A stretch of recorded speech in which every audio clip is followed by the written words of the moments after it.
Roti dah download. Dah. Dah. Duduk sini okey, dulu. Abang boleh sangat ni. Email.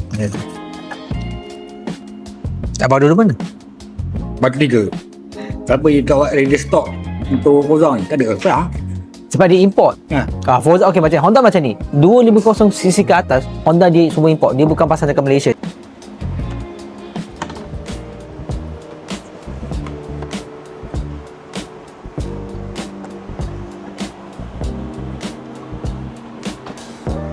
Okay, saya tengah buat pairing dulu. Sebab pairing ni kita cuma buat sekali saja. Lepas dah pair, abang cuma buka dia punya Bluetooth, dia akan connect secara automatik macam ni.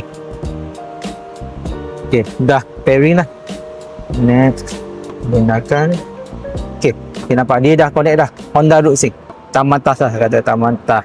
Okay, saya tekan start navigation. Dia tak akan tunjuk full map. Contoh, depan 1 meter, belok kiri macam ni. Kan, dia akan tunjuk dekat sini.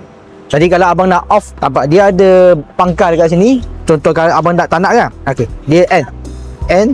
Okey, tamat. Itu kan. Kalau abang ada dapat call kan. Contoh abang nak terima call tu, semua boleh tekan sini. Abang tak perlu ambil telefon, kena tekan, tak ada.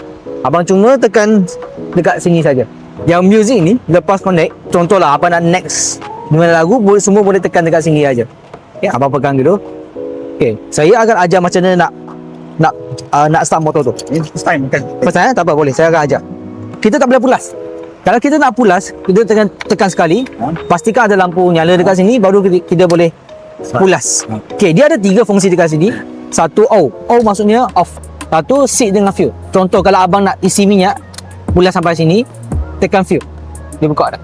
Kalau nak buka seat, tekan ini, seat buka. Ni dia ada lampu, nampak? Kalau kita nak ambil barang masa kita gelap, sini ada lampu, nampak? Jadi cara kita nak hidup enjin, pastikan tongkat angkat on dulu, tekan brake kiri. Brake kanan boleh tak? Kanan tak boleh, kiri aja. Oh. Kiri aja. Ini lampu tinggi.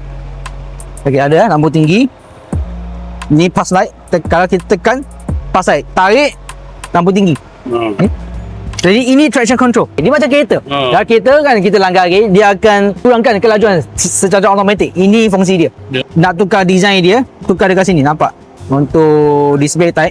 Kalau abang nak circle, boleh. Nak simple, background dia boleh tukar auto. Okay, lepas tu tarik air ni. 02. Okay, putus. Lampu ada horn. Signal kiri, signal kanan, belakang ada, kanan ada, double signal ada. Jadi dia tak perlu tarik lah, ni macam tu aja. Dia boleh bawa, dia boleh tekan ini aja. Motor ni datang dengan alam juga. Okey, atas ni alam. Dah tekan sekali. Okey, nampak ada lampu nyala merah kat sini, nampak?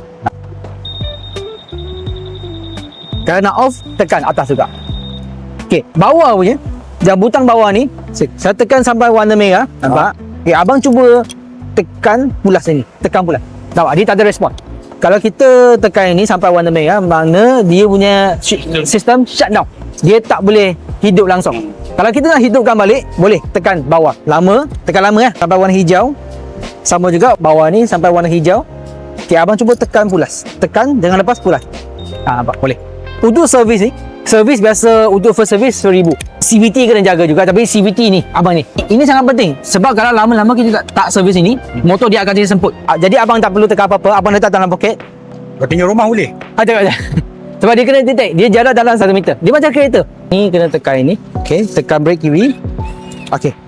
Okay, aman. Okey, thank you. Thank you, Pak. Kau datang kan? Boleh. Hati-hati ya, bang. Okay, first time bawa skuter tau. So. Sebab dia motor baru lagi, abang jangan bawa laju. So aja. Thank you.